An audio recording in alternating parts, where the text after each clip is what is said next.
antes de tudo, muito imperfeito, ou completamente imperfeito, digamos assim, que é o primeiro estágio, que é o amor de si por causa de si mesmo, um amor completamente esquecido de Deus. Você ama a si só por si mesmo, esquecendo-se de Deus completamente. Depois São Bernardo fala de um segundo grau do amor, que é o amor de Deus por causa de si, que é talvez a religião da grande maioria das pessoas, inclusive dos cristãos, infelizmente. Nós não vemos na TV porque somos monges, mas há naqueles programas das igrejas protestantes sempre mostrando quase que uma propaganda assim, eu levava uma vida de pecado e agora desde que eu comecei a seguir a Deus aí na reunião dos 318 pastores, agora eu tenho uma empresa, tenho um carro, tenho um iate e tudo mais. Assim, ou seja, isso ainda está muito longe do cristianismo, né? Porque ela está dizendo que ela aprendeu a amar a Deus por causa de si mesmo, né? Para ganhar coisas, ganhar presentes de Deus, para ter uma vida boa. E isso não é cristianismo. Isso ainda é um grau muito imperfeito do amor de Deus. Mas isso não é só um problema dos evangélicos também, dos católicos, né? Com relação aos tantos pedidos que nós fazemos, as promessas, muitas vezes imperfeitas, que são quase sempre o contrário daquele abandonar-se à vontade de Deus, a pedir que a vontade de Deus seja feita, como nós aprendemos a rezar no Pai Nosso, e nós temos uma grande dificuldade de viver essa conformação da nossa vontade com a vontade de Deus, sempre buscando o inverso, a conformação da vontade de Deus com relação a nós. Mas isso seria ainda o segundo grau. O terceiro grau já é bastante perfeito, é muito excelente, já é a santidade, que seria o amor de Deus por Ele mesmo. Amar a Deus porque Ele é bom, amar a Deus pelo que Ele é. Isso já é santidade. Mas São Bernardo é bastante ousado e ele não para aí. E aí nós vemos o que é esse humanismo cisterciense, esse otimismo. São Bernardo passa para um quarto grau, que é bem inusitado, é o amor de si mesmo por causa de Deus. A pessoa, nesse círculo, depois no final volta e aprende a amar a si mesmo por ser uma criatura de Deus, por ser uma obra de Deus. E tendo passado, além do amor de Deus, descobre a si mesmo como criatura e descobre amar-se a si mesmo. Isso, de certa forma, se conjuga com um outro esqueminha de São Bernardo, que Santo Eurido também vai usar, que é o esquema do conhecimento de si mesmo.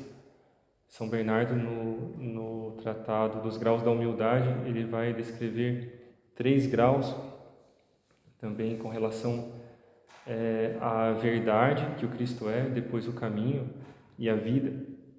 Ele vai falar que um primeiro grau com relação ao amor de Deus seria o conhecimento de si mesmo e o perdão de si mesmo, porque você não pode perdoar o outro, não pode ter compaixão das faltas do outro, sentir com o outro, esse é o sentido da compaixão, sem reconhecer as suas próprias faltas.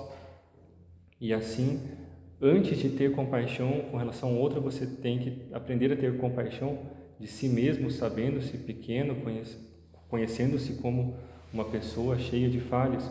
E assim você poderá ver no outro algo de si mesmo, reconhecer no outro uma pobre criatura, como você também é. E assim, esse seria o primeiro grau que se junta com a teologia de Santo Eurido sobre os 3 sábados. Eu não sei se o Dom Luiz já comentou com isso, mas deve falar ainda nessa semana. Ele vai falar sobre os 3 sábados, que na verdade é a mesma coisa. O primeiro sábado seria o amor a si mesmo, o repouso em si mesmo, mas uma espécie de auto-perdão, mas diante de Deus, é claro, um reconhecimento das próprias falhas. E o segundo sábado, que seria esse segundo grau do conhecimento de si mesmo, que leva ao amor de Deus, seria justamente o perdão do próximo, a compaixão com relação ao próximo, a misericórdia por reconhecer as próprias faltas. Você aprende a amar o próximo porque aprendeu a amar-se a si mesmo. E por fim, tendo aprendido a amar o próximo, você alcança aquele repouso em Deus, você aprende a amar o próprio Deus porque você cumpre aquele preceito evangélico e aprende a ver no próximo o Cristo, né? E assim se eleva ao amor de Deus. Mas o Dom Luiz provavelmente vai trabalhar isso de forma mais profunda, porque é um dos pontos fulcrais da espiritualidade de Santo Eulredo. Mas é justamente isso que está aqui. Tudo isso está nessa pequena frase. Mas odeia a sua própria alma, e quem não ama a sua própria alma não pode amar a dos outros. Daí se conclui que quem assim procede se gloria só com o nome da amizade, engana-se com a falsa imagem da amizade e não tem o apoio da verdade.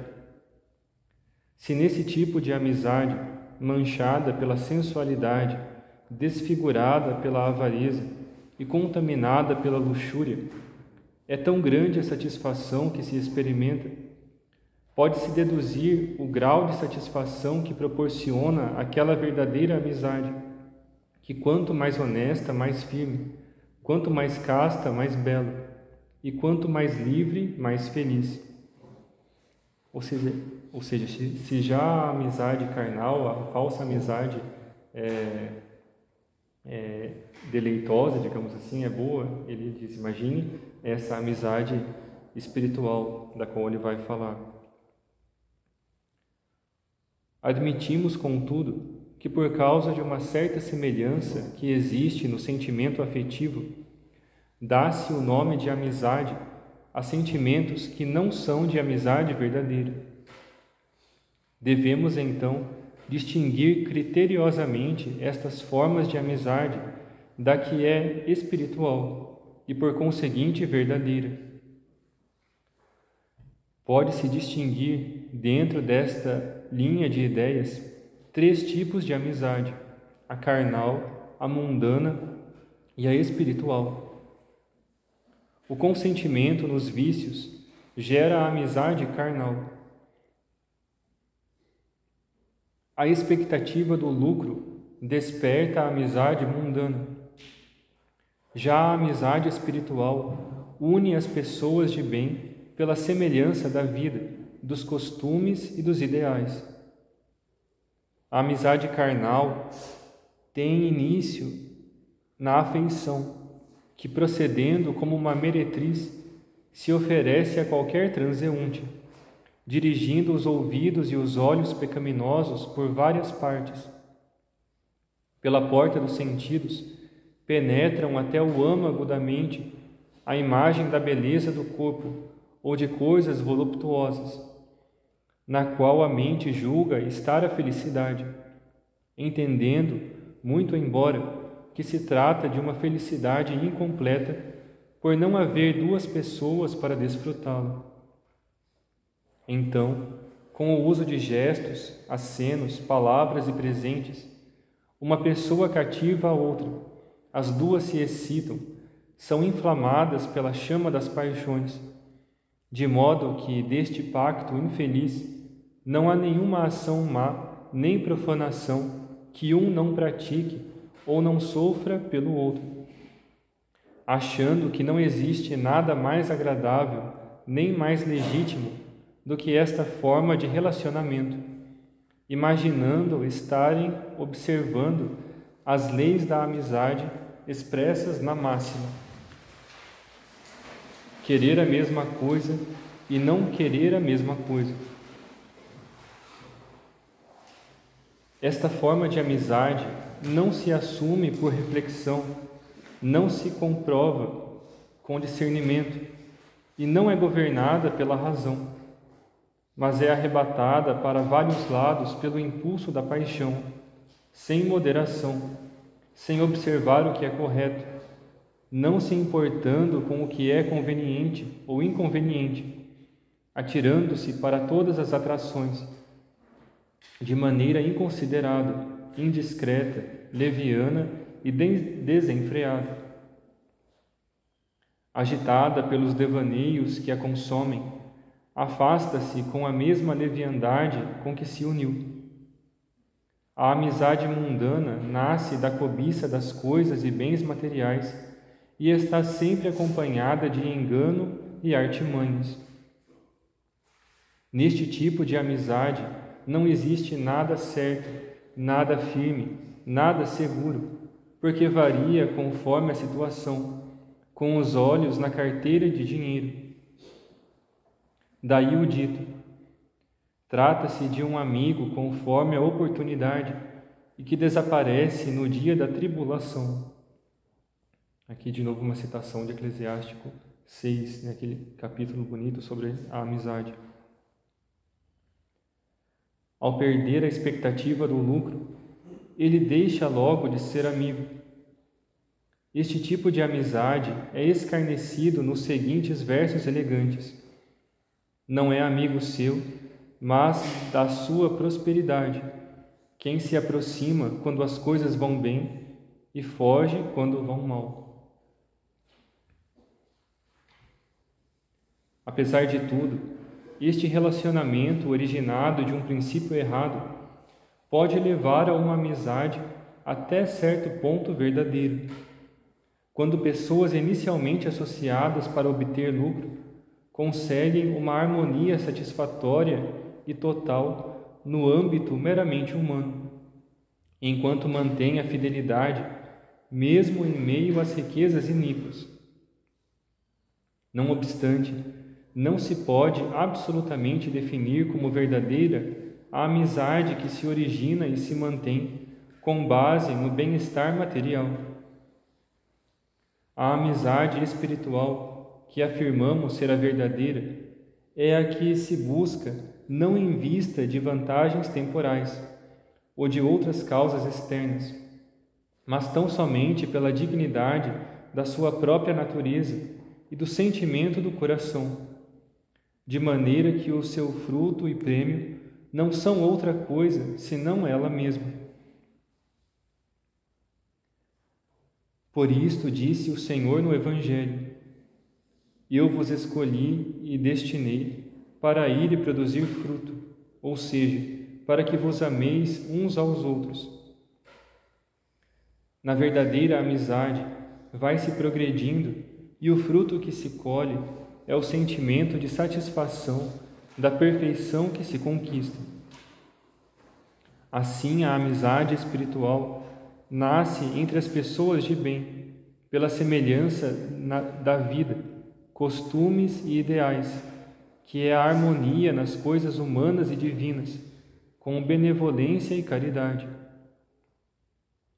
A meu ver, esta definição da amizade é suficiente, desde que se exclua dela todo vício, entendendo-se por benevolência a própria capacidade de amar, que surge da alma com certa satisfação. Onde existir esta amizade, haverá o mesmo querer e o mesmo não querer, tanto mais agradável quanto mais sincero, tanto mais suave quanto mais santo, porque, em tal caso, os amigos não podem querer o que não convém e não podem não querer o que convém.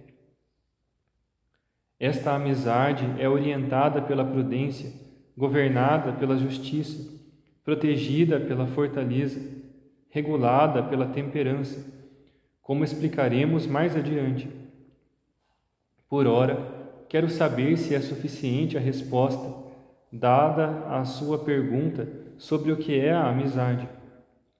E aqui, aquele diálogo que nós tínhamos até esquecido que era um diálogo, aparece para concluir a ideia e arrematar o texto. E assim nós ligamos ao próximo ponto, assim que funciona esse estilo de diálogo. O João responde então que a resposta está boa, para ele é suficiente, mas ele já faz várias outras perguntas para que o livro continue, porque senão ia acabar aqui o diálogo e Santo Redo quer falar mais sobre a amizade. Mas isso nós vamos ver depois do intervalo, do tempo.